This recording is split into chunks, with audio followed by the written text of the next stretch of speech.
এই বিএনপির মধ্যে আছে রয়্যাল লোক, আমার কথা না, বিএনপির শীর্ষ নেতা আলতাফ চৌধুরী বলে গেছে, শোনেন আর একবার। বিএনপি কিছু লোক আছে যারা নন নন আননোন না, নূতন না, পুরানা, নন রয়্যাল এজেন্ট। শুনেছেন, ইন্ডিয়ার পছন্দ তো বিএনপি, সুবীর ভৌমিকের কাছে আবার শুনেন, বারবার শোনা ভালো। ভারত বাংলাদেশে কোন সরকার চাইবে? খুব সোজা উত্তর আমি তোমায় দিয়ে দিচ্ছি।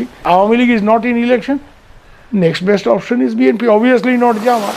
তারা অলরেডি 50 লাখ লোক নিয়ে জিয়ার টেয়াদের হুমকি দিচ্ছে, ফলে জামাত অবভিয়াসলি ইন্ডিয়া চাইবে না।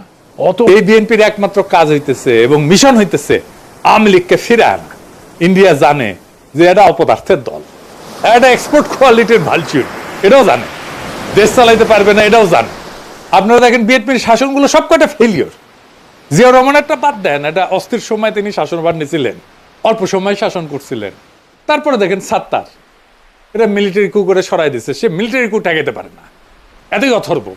খালেদা জিয়ার ফার্স্ট টার্মে শেষ হয়েছে নিত্যদিন হরতালে তত্ত্বাবধায়ক সরকারের দাবিতে।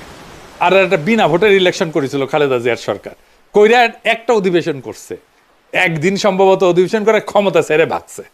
সেকেন্ড টার্ম 68 জেলায় বোমা হামলা হয়েছে, গ্রেনেড হামলা হয়েছে, সেই গ্রেনেড হামলা একটা সুষ্ঠু তদন্ত পর্যন্ত করতে পারে না বিএনপি সরকার। বাংলা ভাইয়ের উত্থান হয়েছিল, সে মানুষের ধরে ধরে পিটাইতো, আর ওই মানুষ যে আর্তনাদ করতো সেটা মাইকে শুনাইতো, জানেন কি বিভৎস। আর